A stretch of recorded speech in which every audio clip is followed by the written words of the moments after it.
I wanna be like you. I wanna be like you. I wanna be like you. I wanna be like you, you.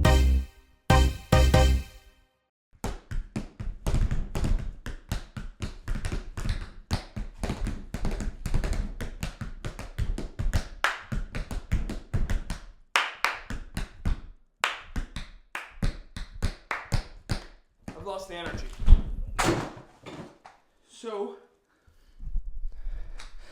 welcome to another episode of I Want to Be Like You with Elbi Cespedes.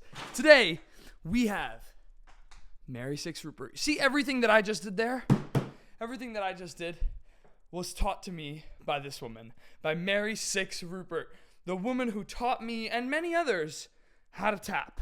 And I'm so grateful for her for coming on the pod.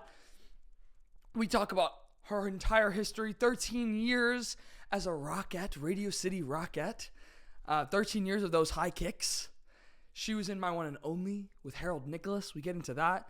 And I think a big theme behind this whole episode is talking about how to overcome adversity as a performer, because there's a very wild thing that I don't think many people who know Mary Six understand the breadth of what happened to her midway through her career that wound up in her needing to pivot her entire life and career. So we talk a lot about that, and I think that's a really interesting conversation.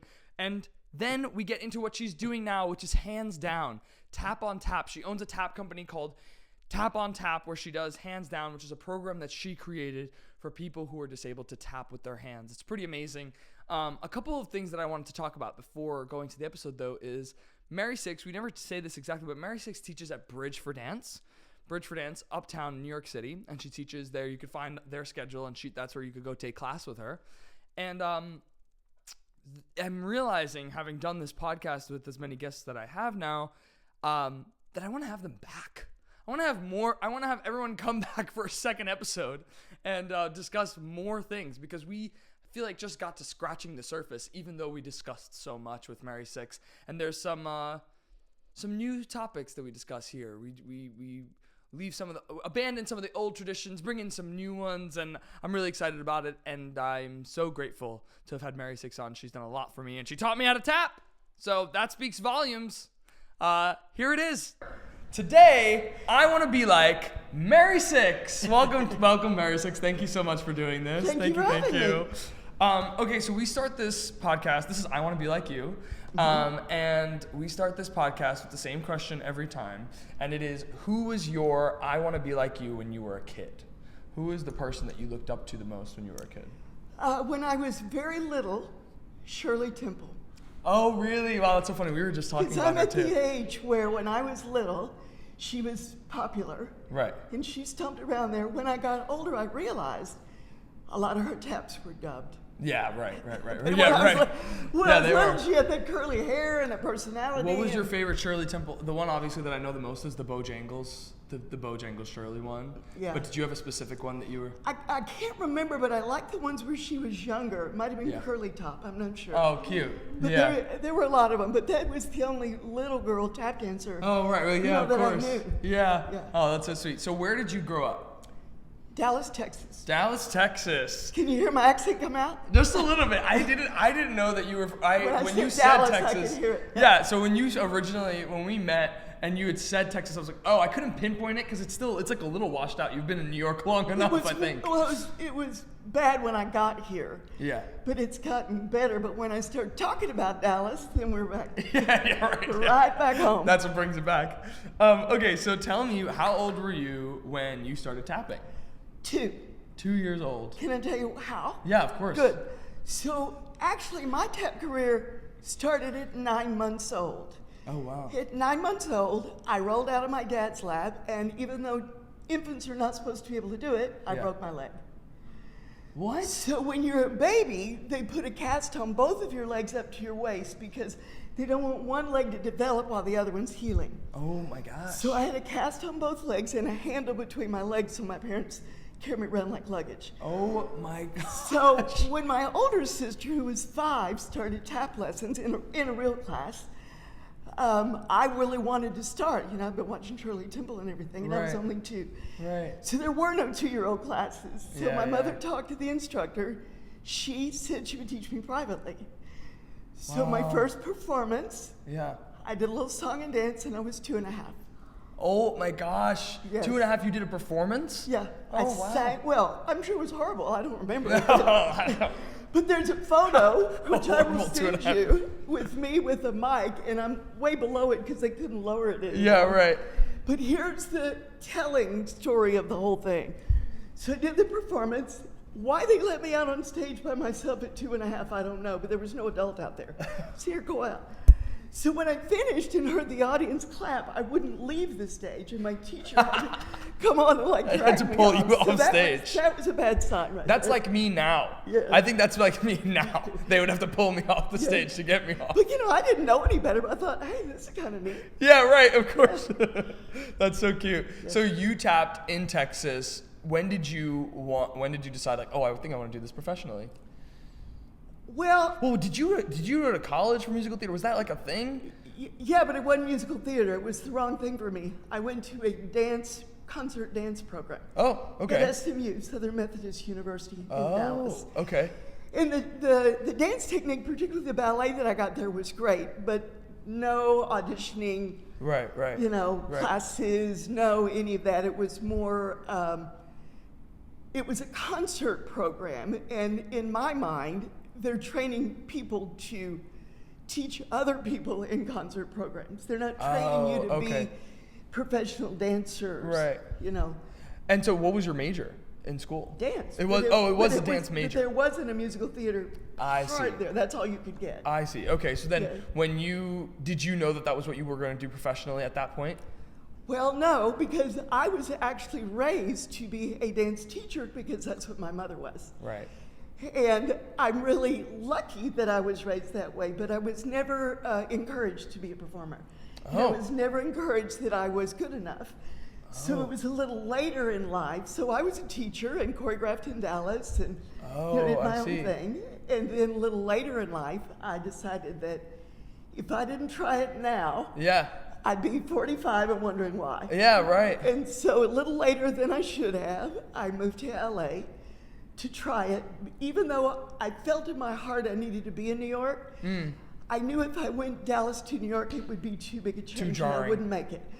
LA was a bigger Dallas. You got your car, you got space, Yes. you know, it's all of that. So it was just a bigger Dallas, and I had a friend from SMU who had moved out there, so I Okay. could go and stay with her to kind of see what I Wow. thought. It's so funny. That's like, I feel like LA, was LA a big center for dance at the time? I mean, it is now. We were talking about it with like commercial dance and whatnot, but was it at the time like a place where you could really book work when it came to that? You could, but it wasn't the work I wanted or that I Yeah. was right for. At that time, and this is a while back, because I've been in New York 30 years, so Sure. before that.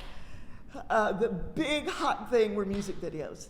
And that's what most of the auditions were. And even though now I'm considered a tap dancer, I was also considered a jazz dancer. Right. As much as tap.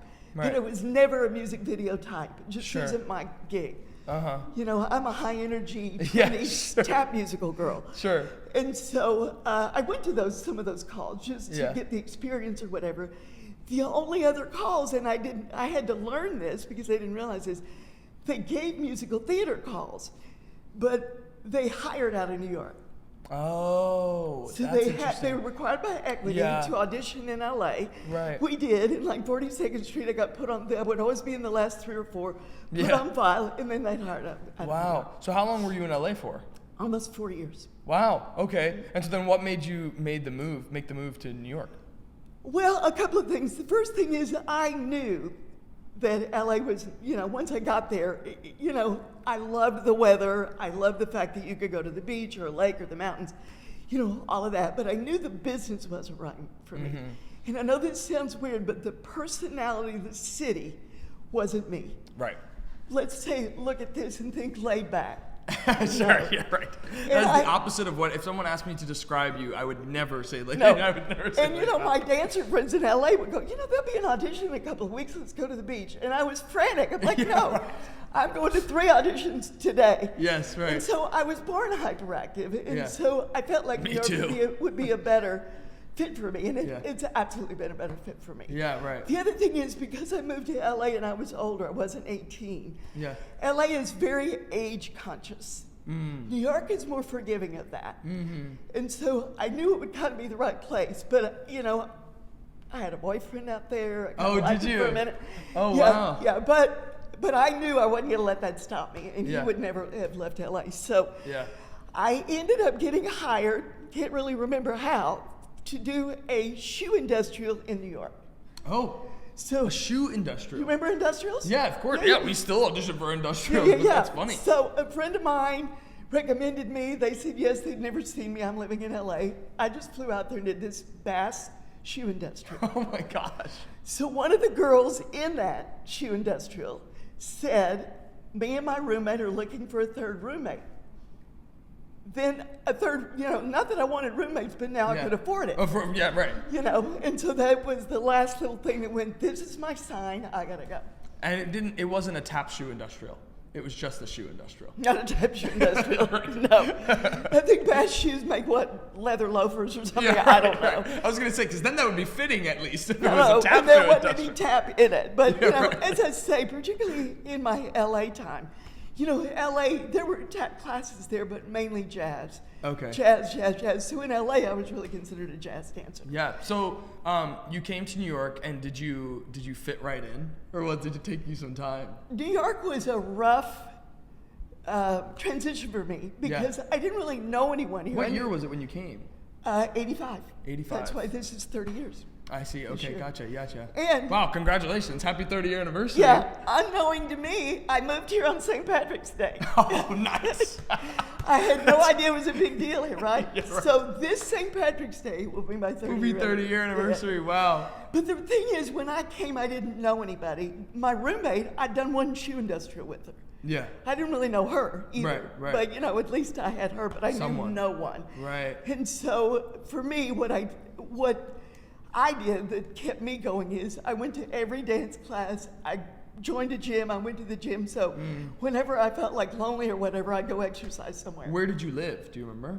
Yeah, I lived on, I think, 98th Street between West End and Riverside. Oh my gosh, that's amazing. It's a brownstone. I was gonna say that's beautiful. That's Well, incredible. what I didn't know is that the third roommate was this girl's boyfriend. Oh, And okay. he was a musical prodigy in that time, not very successful. Okay. Down the line, music director of Rent. Oh my gosh. All the Rents. His name's on all the Rents. Oh my gosh. He went in as an audition Yeah. accompanist Yeah. and then a rehearsal pianist.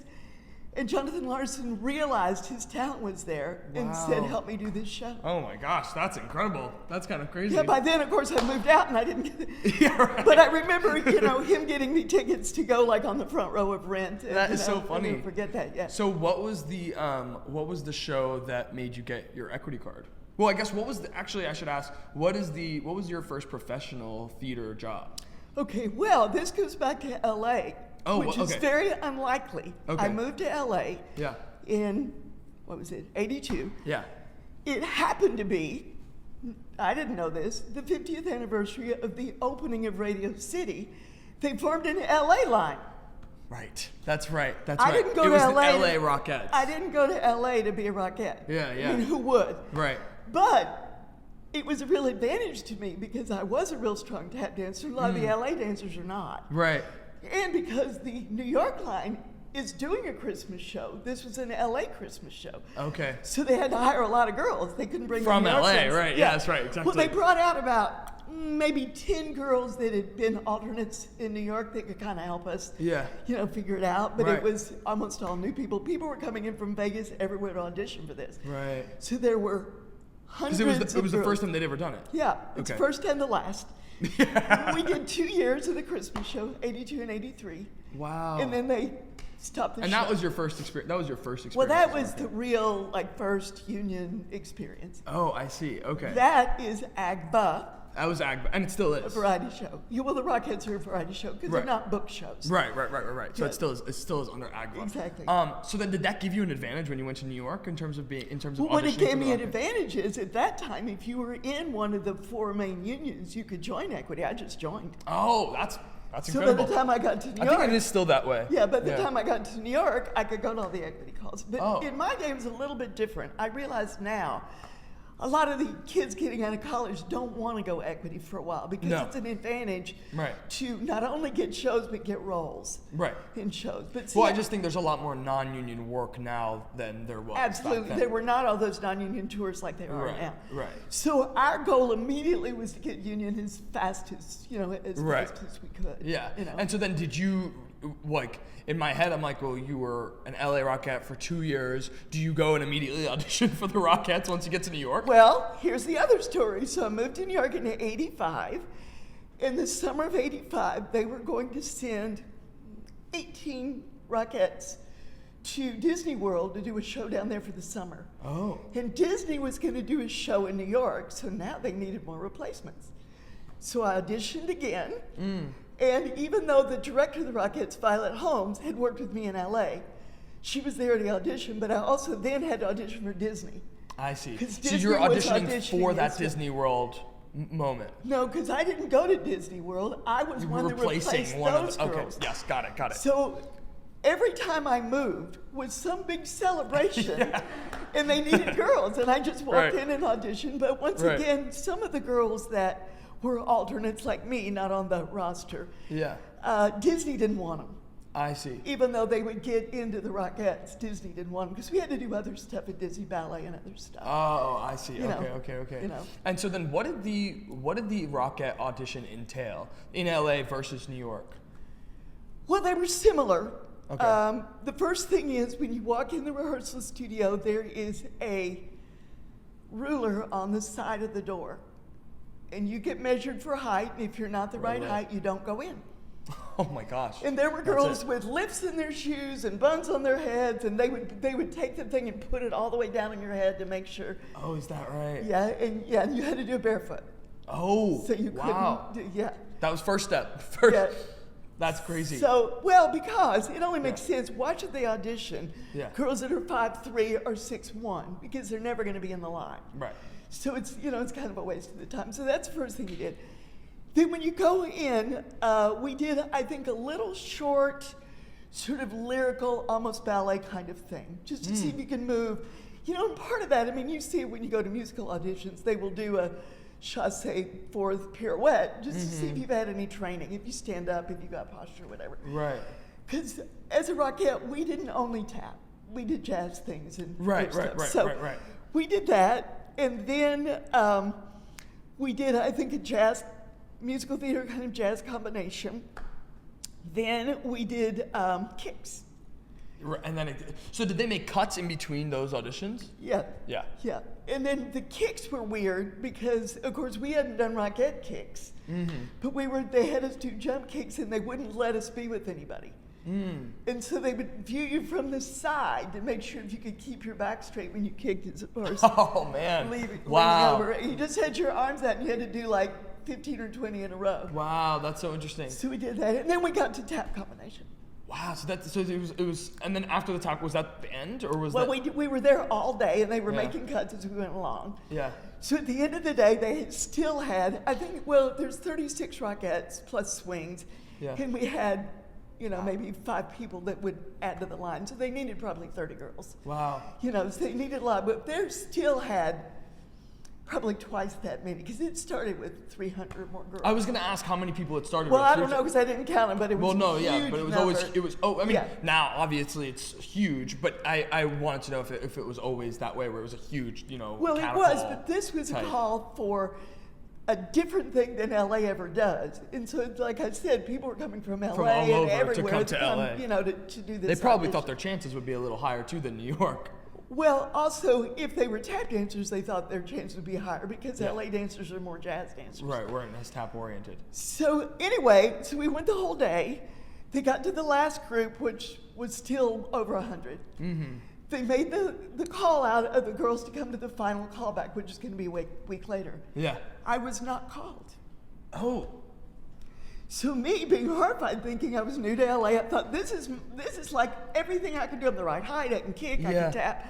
So I ran out of there, got in my car, drove home, and because it's me, went to some dance classes because I was horrified, right? Right. Get home around 9:30 or 10, get a phone call from Violet Holmes. We made a mistake. That never happens. They make mistakes all the time. That is insane. She remembered me well enough, probably because she's a really good tapper. Yeah. And she probably could tell that I was. Right. She called me at home and said, would you be willing to come to the final callback? And I'm talking to the director. I don't even know her. Yeah. And I said, yes, Violet, I would. But I said I was already going to come to the dancer call because there's a Rockette call and a dancer call. Right. And she said, well, you're welcome to do that, but I'd like you to come to the callback. I thought, why do that? No, you know what? Now that you guys didn't call me back, I'm not coming anymore. I'm actually going to not go to this final callback. The interesting thing was there was a girl, well, you can't tell now, but when I was auditioning then, my hair was down to here. And it was my real color, which is dark brunette. There was a girl next to me with hair just like that. Oh, and I realized that the callback, she had been called back and was let go almost immediately. And I think they had switched her. They just got you. She was right next to me at the audition. But whoever, I mean, you know at musical theater auditions, they make mistakes like that. They never call people up. No. It was for a lead they might, but they never call people up. There's hundreds of girls there. Yeah. So that call made by Violet changed my life. Yeah. Wow, that's incredible. Just like a happenstance moment. Yeah, that's but I mean, it's one of those weird, usually audition stories go the other way. Yeah. You know what I mean? And so then I went back and we did all the same stuff again, and I got in the LA line. Wow, that's actually an incredible story. And then when we moved to New York, it was a similar call, but Disney was there, so we had to do ballet and stuff like that. Was the combo the same? No. Was it harder? I don't remember. Sure. You know, in LA, we did, the tap number was Christmas in LA, and in New York, the tap number is Christmas in New York. So that's a little different. They're not the same costume, and they're not the same thing. And you know, in New York, there's a lot more strong tap dancers than LA, so I'm sure Violet had to kind of adjust, move that around. Right. Yeah.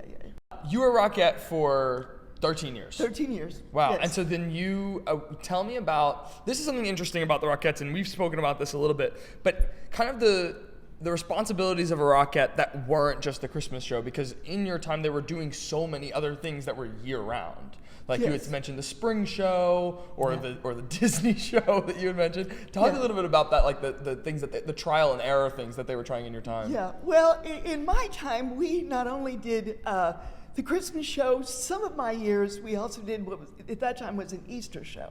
Right. So it celebrated had a whole Easter thing. And they had revived it because the old Easter show before my time was more popular than Christmas. Oh. And then they had let it go. And then in my time, they revived it, and it ran for about 5 years, the revived one. Wow. Easter show. But we did more, I think, other things. Like we did the David Letterman show. Oh, really? Do you remember, I don't know if you ever watched it, do you remember that was kind of thing where they passed stuff? I think so. Like they had a whole line of people. Well, we did the Rockettes pass the Coke. So that we had the whole line, and we were like from the studio where they shoot it, down the hall, down the stairs, down to the basement, there was a Coke machine. Oh, wow. So one of my students named Dottie Bell, the shortest on the line, she put the coin in and got the Coke out, and we passed it.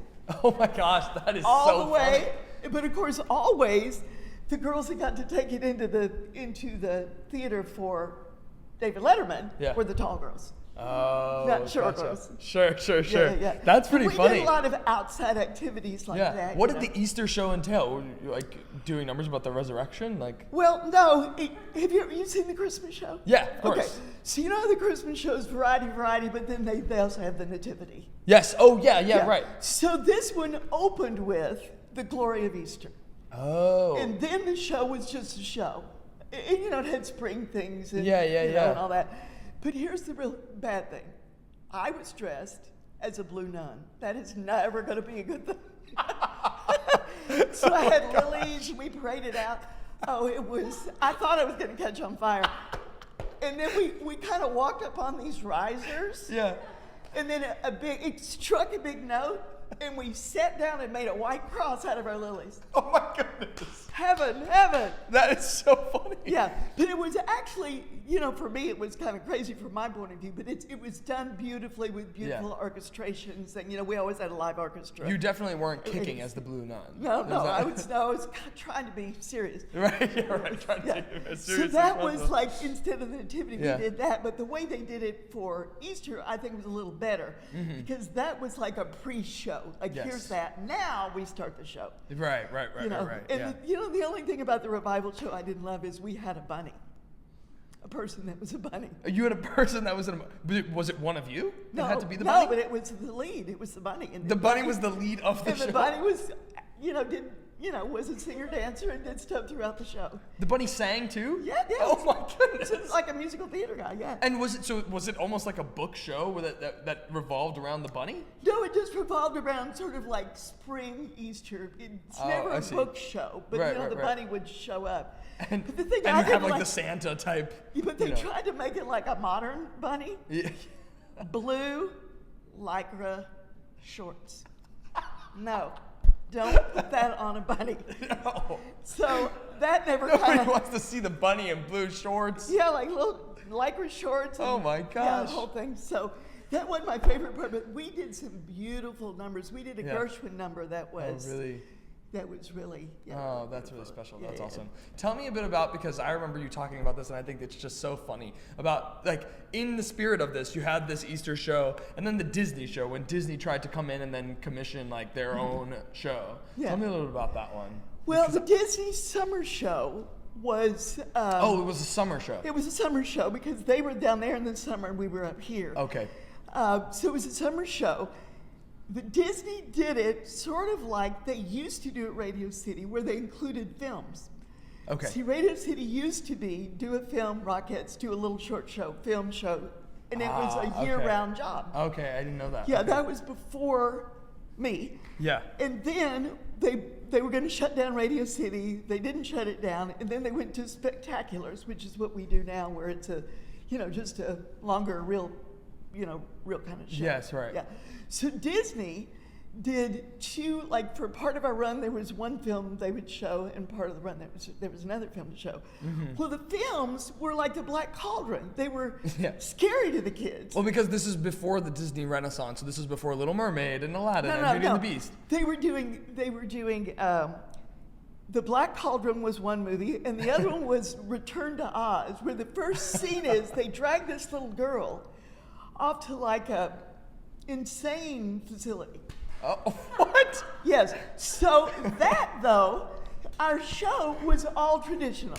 We were Mickey Mouse, we were Daffy Duck, we were... Oh, my gosh. That's so funny. So it didn't fit with each other. But particularly, I always found the one that the best one was that you told me about was Fantasia, where you guys were the broom. You guys were the broomsticks. Yes. Where you were I was a broom. You were a broom. I was a broom. Oh, wow. And so tell me what that costume entailed. Well, the broom was so huge that I'm in the broom.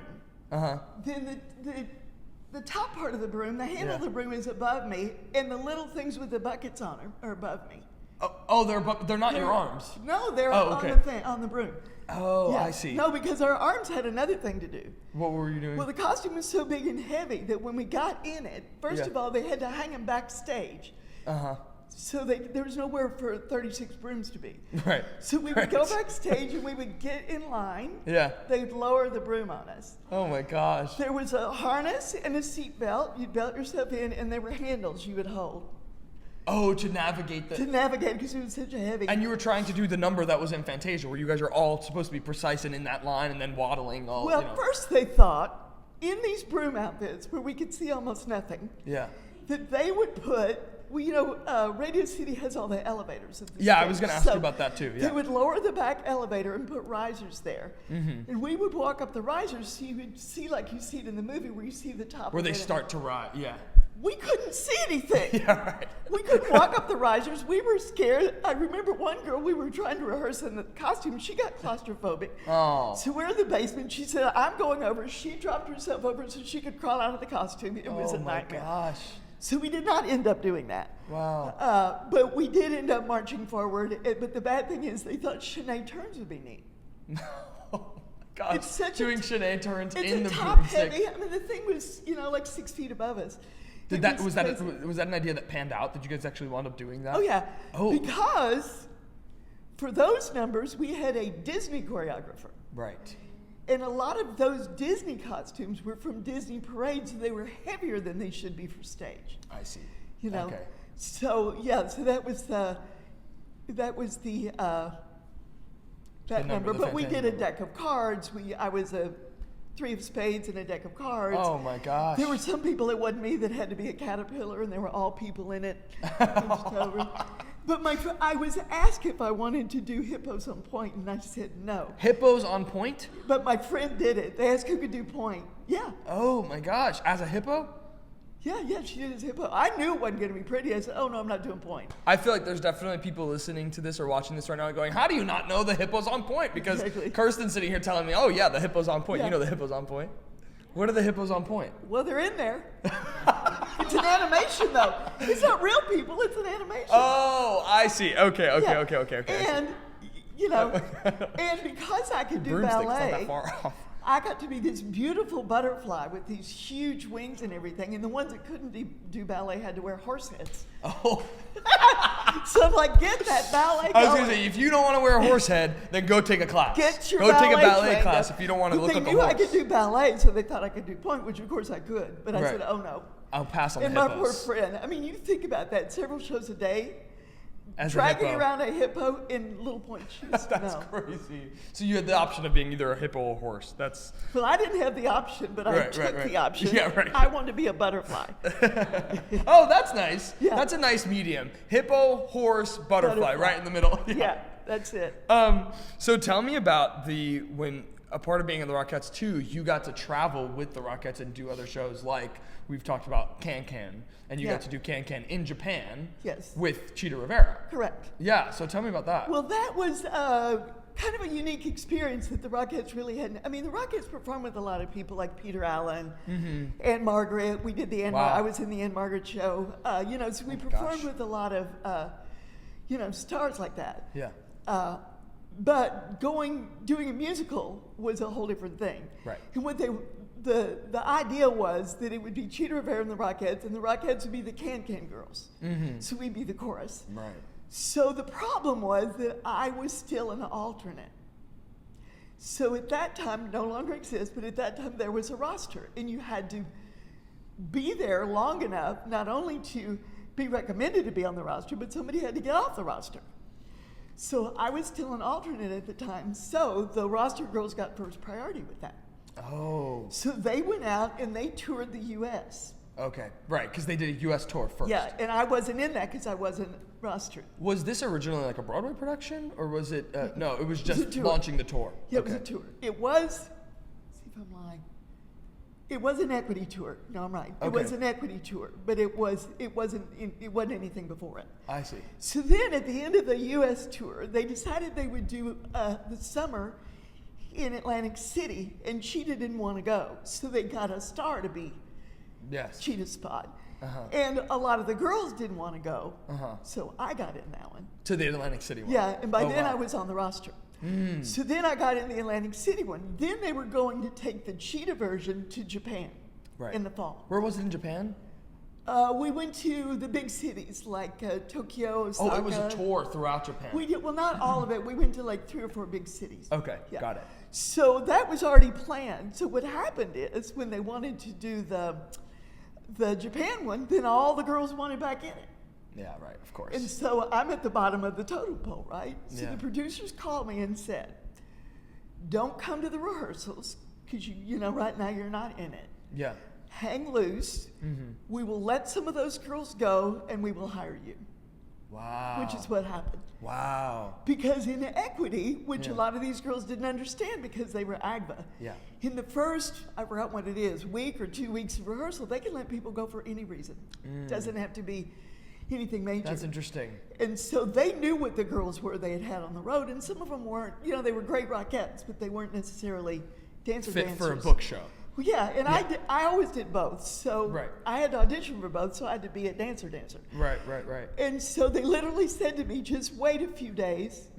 We'll start the rehearsal and find reasons to let some people go. And then we'll hire you. And I thought, oh, yeah, really? I'll be sitting there and never get. And then they called me. How deep into the rehearsal process did you come? Probably 3 or 4 days. Okay. And I already done the show. It wasn't with Chita, but it was a lot of the same choreography. Oh, okay. In Atlantic City. Right. Oh, right. Of course. Well, yes, right. Of course. So I had done it, but I'd never heard of that strategy, but I was glad about it. I'm sure that's a strategy that's still implemented, honestly. Well, but this is what happened. It was equity meets Rockettes. And that was a bad move. The Rockettes didn't understand about equity. Right. And equity's like, you got to either do this job or you're out. Right. And Rockettes are kind of used to, sadly, I'm on the roster. I get offered all the work. Yeah, right. So tell me about, this is maybe a cliche question, and we've talked about it, but I feel like it's interesting to talk about your experience with Chita and working with Chita. Well, I don't know. I felt like Chita was the Broadway gypsy. Yeah. Even though she was the lead in our show. By then, she had already had the bad accident with 12 pins in her leg. And so a lot of the leads in Can don't do this, but she insisted on a dance number where they threw her around, where a partner threw her around. Wow. I mean, really. Incredible. So because it's me and I'm an over-rehearser and achiever, I was always at the theater early. And Chita was always there early. Right. In her dressing room. Right. She was vocalizing. She was doing a ballet bar. She's so disciplined. Yeah. And I kept thinking some of the Rockettes maybe could learn something because they'd show up at half hour, kick one leg, and say, I'm ready. Yeah, right. But Can isn't Rockette work. We did jump splits, and it's much harder, and so a lot of them ended up being injured. But Chita herself, I came in late. A lot of the girls had toured the year with her. Right. So I was kind of the newcomer in there. So I didn't have a lot of interaction with her, some. Right. But at the when we closed, we had an after party, and she was there. Yeah. And I went up to her and said, Chita, could I have a photo with you? And she said, absolutely. You're the only one in the chorus that actually acts with me. Oh, wow. And I'm like, wait a minute. That is something to hold. Can you say that one more time? I might need this for a podcast a couple of years down the line. Can we record that? Yeah. Because I was used to doing musicals where you're in the scene, and the Rockettes were used to smiling. Right. Oh, right. And so we're laundresses and all the other stuff the chorus had to be. Right. And they're like looking around smiling, seeing who's looking at them, and I'm like in it with Chita. That's amazing. But I didn't know she would notice. Right. Yeah, she sure did. How long were you guys on tour for? We were over there about 5 weeks, I think. Oh, okay. Yeah. That's nice. Yeah. So then, where was this in your tenure with the Rockettes? This was a little earlier, you mentioned, right? Because I wasn't on the roster. Because you weren't on the roster yet. And so then after having done 13 years with the Rockettes, what was the reason that you had left? Well, while a Rockette, I did anything they'd let me do. Right. Rotating swing, emergency swing, dance captain, dance assist captain, director, choreographers, get on the light bar with Anne Margaret and act like I'm driving a motorcycle and, all this stuff. Because I just, loved all that.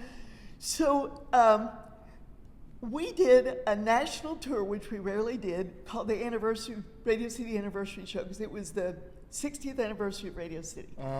So for this tour, because when we did the Anne Margaret show, which we had done at Radio City, I assisted Joe Layton. He was director choreographer of that. Okay. And I was Anne Margaret, because in all the rehearsals, I was Anne Margaret because they didn't want to bring her in until they figured it out. And then she'd come in and I'd show her what to do. Okay. So he kind of knew me. So when they put together this tour, he was going to be the director choreographer. I see. So I wrote him a letter and said, you know me, could I be your assistant and dance captain on the tour? Right. He said yes. Nice. So I went out with the tour. Here's what I didn't know. The bad end of the story is Joe was dying. Nobody would talk about it. He had AIDS. So often he'd be in the hospital. Now here I am. Hello. Man. So we would go into rehearsal and they'd say, Mary, what do you want to do? Not with the Rockettes, but everybody. It was a variety show. I had magicians, I had a Dodge dancers. Oh my gosh! So you're not just the dance captain. I'm You're the dance dance. captain You're kind of the of whole taking show. over his position. Yeah. Yeah.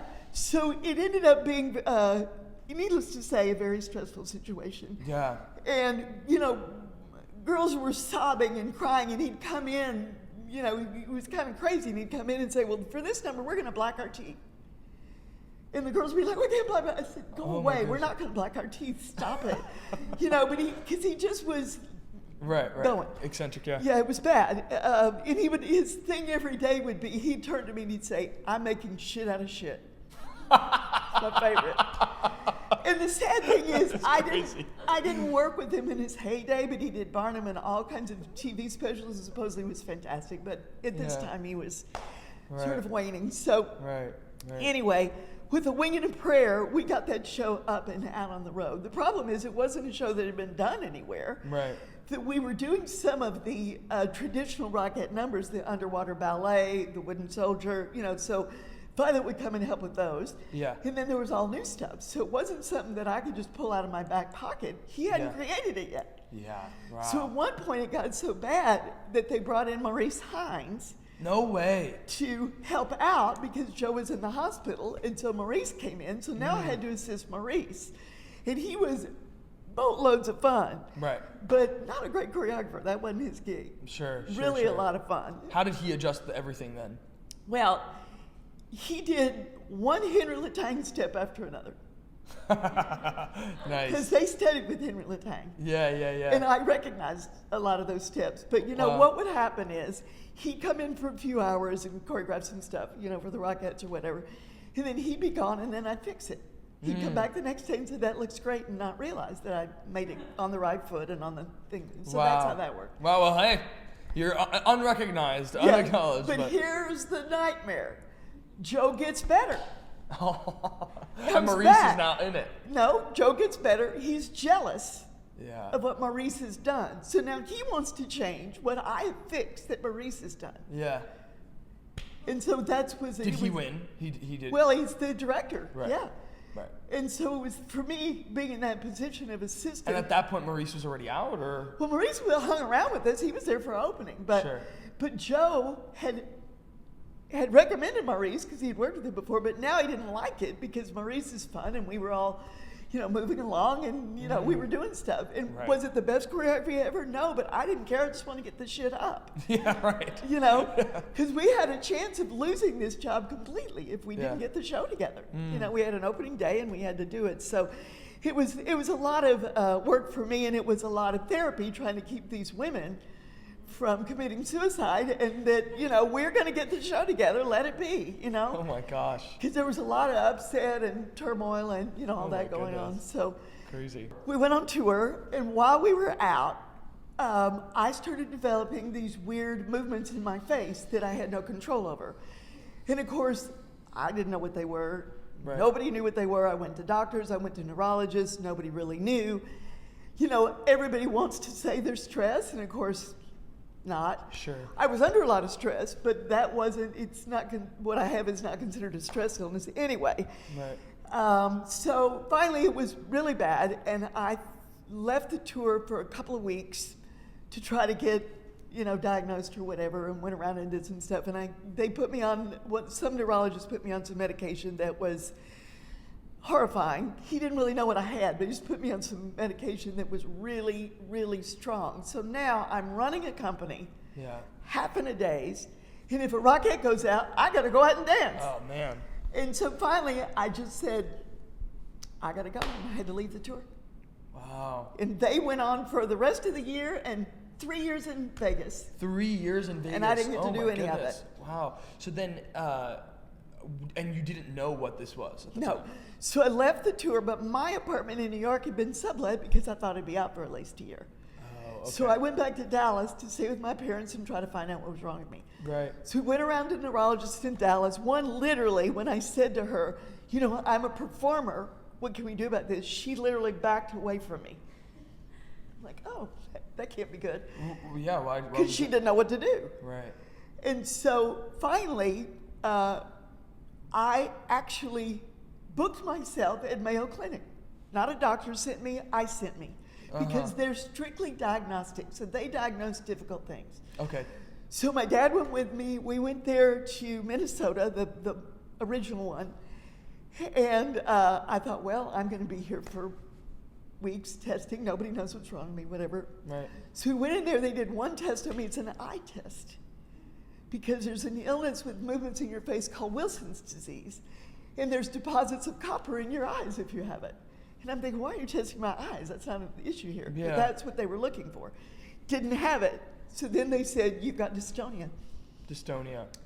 Yeah. And tell us, what is dystonia? Dystonia, of course, I'd never heard the term and I was horrified. Dystonia is a movement disorder in a big category with Parkinson's, Tourette's, all of that.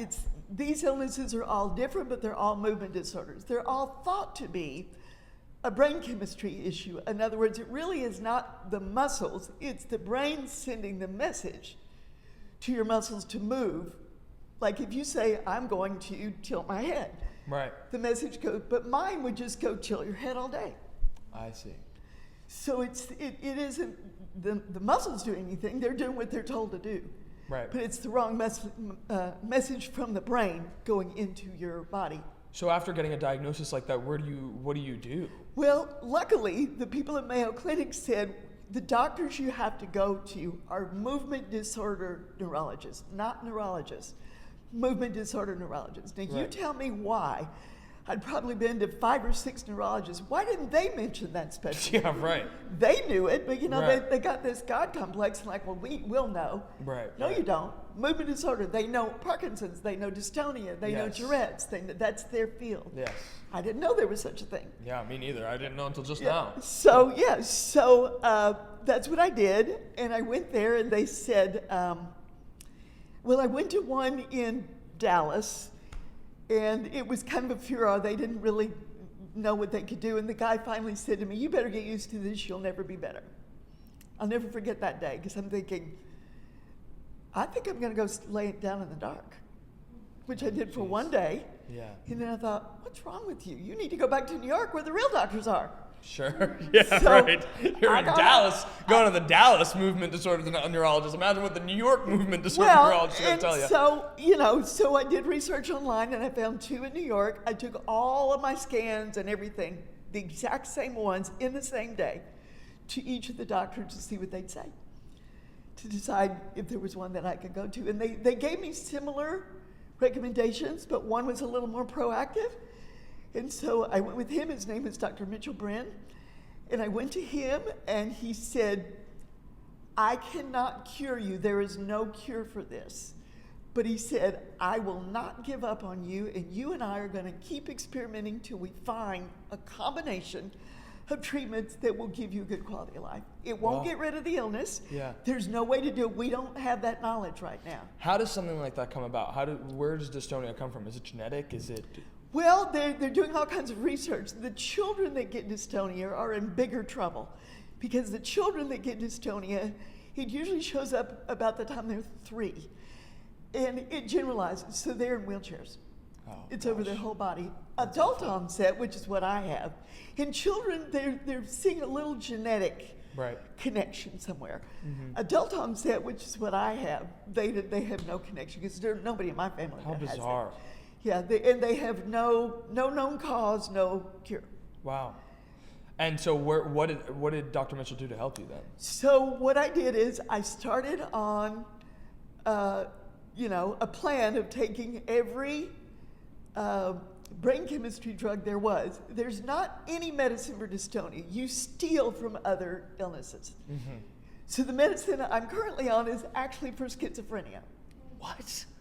Oh my gosh. It's the only one, and Bryn found it, the only one. I was probably on 100 medications. So, one would cause, night frights, and one would cause slow walking and drooling. Oh my goodness. You think that, you think, well, that's not going to happen, but it does. Oh, wow. So brain chemistry drugs are rough, and they're rough to take. And so we went through them, and